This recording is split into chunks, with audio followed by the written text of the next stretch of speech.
दोस्तों, टेक्नोलॉजी का जो विस्तार बीते सदी में हुआ है उससे आप और हम कोई भी अनजान नहीं है। इसने हमें कई ऐसी चीज दी हैं या उनका पता करने में मदद की है जो आज तक मानव सभ्यता ने न ही कभी सुनी थी और न ही हासिल की थी। हम देख सकते हैं चारों ओर टेक्नोलॉजी का बढ़ता असर पूरी मानव जाति को किस तरह दिन पर दिन अपनी चपेट में लेता जा रहा है। या यूं कहना भी गलत नहीं होगा कि अब वो दिन पास आता दिख रहा है जब हम टेक्नोलॉजी के हाथ केवल एक कठपुतली बनकर न रह जाएं। तो दोस्तों, स्वागत है आपका हमारे चैनल अमेजिंग हिंदी टॉक्स में, जिसमें मैं आपका दोस्त उत्तम भंडारी आपके सामने लाऊंगा कुछ ऐसी रोमांचक और दिलचस्प बातें जिन्हें सुनकर आप भी बोलेंगे वाव, जस्ट अमेजिंग।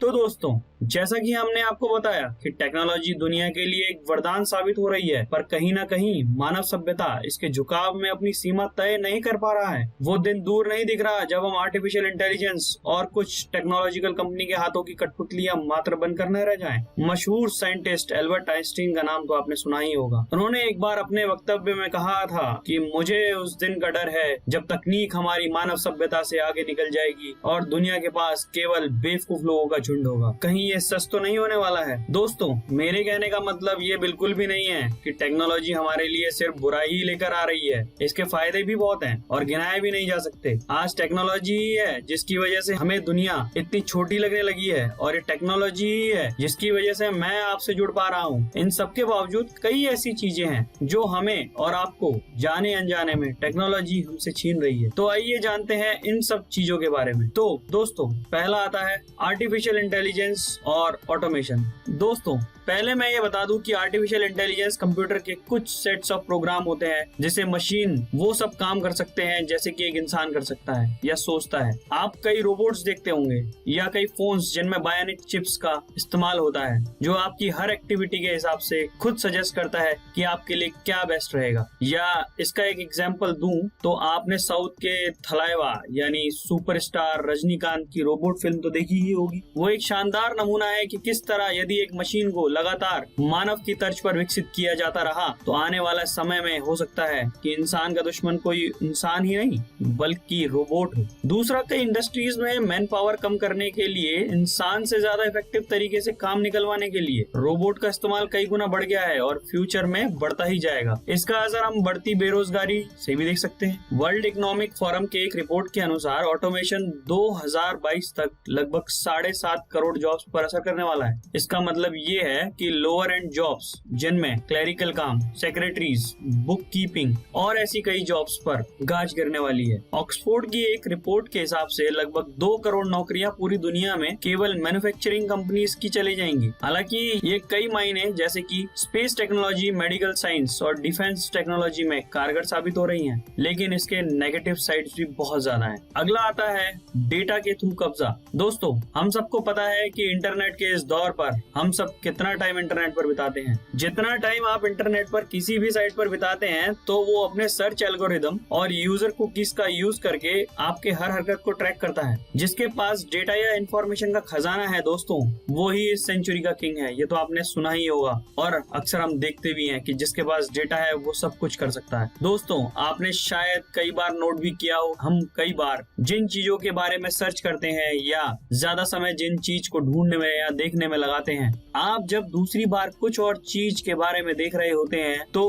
अन्य सोर्सेज जैसे कि एड्स हो गए, सोशल मीडिया पोस्ट के थ्रू वही चीजें आपके सामने बार बार आती होंगी जिसके बारे में आप पहले सर्च कर रहे थे। ऐसा हुआ है ना? या उससे रिलेटेड कुछ और चीज आपके सामने आती होंगी। ये सब यूजर्स के डेटा को एनालाइज करना होता है जिसके कई नेगेटिव पॉइंट्स हैं, जैसे कि आपकी प्राइवेसी पर इनडायरेक्ट हमला, डेटा की चोरी और अनएथिकल ट्रैकिंग। अगला इसके बाद आता है दोस्तों सोशल मीडिया की लत। सोशल मीडिया हमें एक दूसरे से कनेक्ट करने और दुनिया के नए इवेंट्स और खबरों को हमसे जोड़ने में एक बहुत ही इम्पोर्टेंट रोल प्ले करता है। पर जब इसकी लत लगती है ना तो बड़े बड़े इसकी चपेट में आ जाते हैं। इसके कई एग्जांपल्स हैं, जैसे कि हम कभी कुछ काम कर रहे होते हैं और करते करते अचानक फोन उठाकर अपना सोशल मीडिया हैंडल देखना शुरू कर देते हैं। इसका असर ये होता है कि हमें पता ही नहीं चलता कि कुछ मिनट और कई बार तो कई घंटे हम सोशल मीडिया पर गुजार देते हैं। और आपने अक्सर छोटे बच्चों को तो देखा ही होगा जिनको उनके माँ बाप कई बार रोते हुए चुप करवाने के लिए बिजी रखने के लिए फोन दे देते हैं और धीरे धीरे ये आदत कब उनकी लत बन जाती है माँ बाप को भी पता नहीं चलता। और मॉडर्न साइंस के रिसर्च के हिसाब से सामने आया है कि सोशल मीडिया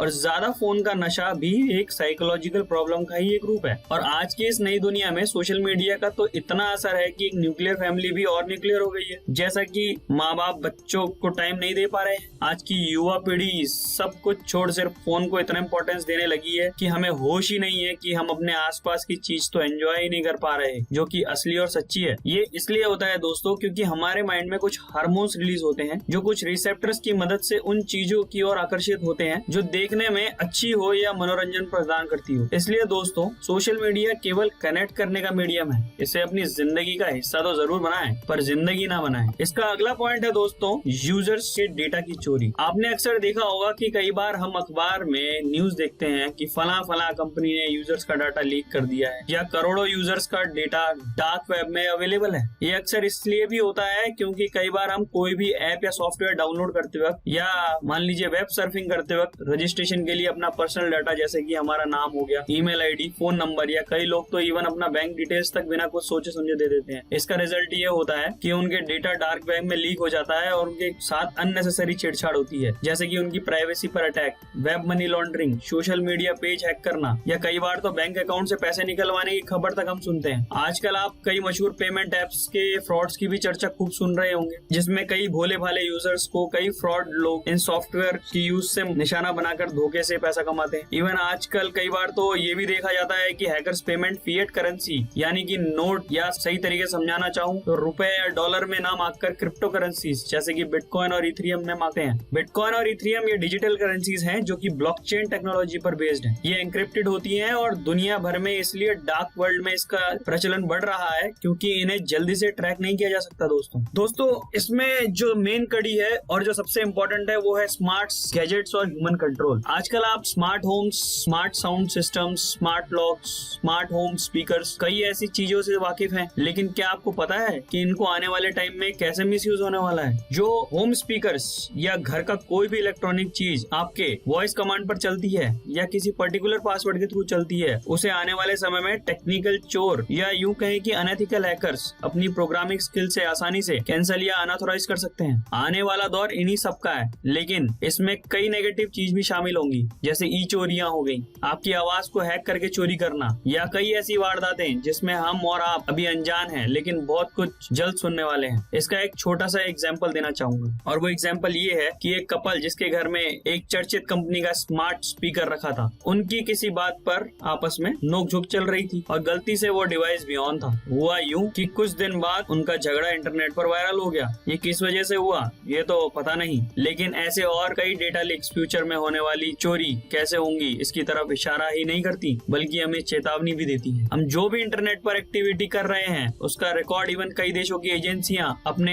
एप्स या सॉफ्टवेयर के थ्रू यूजर्स के डेटा और उनकी एक्टिविटीज को एनालाइज करती हैं ताकि वक्त आने पर वो उस डेटा को जैसे मर्जी इस्तेमाल कर सके। अभी हाल ही में जो भारत सरकार ने कुछ चाइनीज ऐप बैन किए थे, उनमें से कई ऐप्स यूजर के डेटा के साथ छेड़छाड़ कर रहे थे, जो कि देश की सिक्योरिटी के लिए भी एक कंसर्न है। तो दोस्तों ये हमारे हाथ में है कि हम समझदारी से टेक्नोलॉजी का यूज करके उसके फायदे उठाना चाहते हैं या उसके गुलाम बनकर। ये अब तय तो आपको ही करना है। तो हमारी ये वीडियो आपको कैसी लगी प्लीज हमें कमेंट करके बताएं और हमारे चैनल को लाइक, शेयर और सब्सक्राइब करना ना भूलें और नोटिफिकेशन के लिए बेल बटन भी दबा दें ताकि हमारा हौसला बढ़े और हम और भी रोमांचक और ऐसी ही दिलचस्प बातें आपके सामने लाते रहें। तो दोस्तों आज के लिए नमस्कार, मुलाकात होगी आपसे अगले वीडियो में।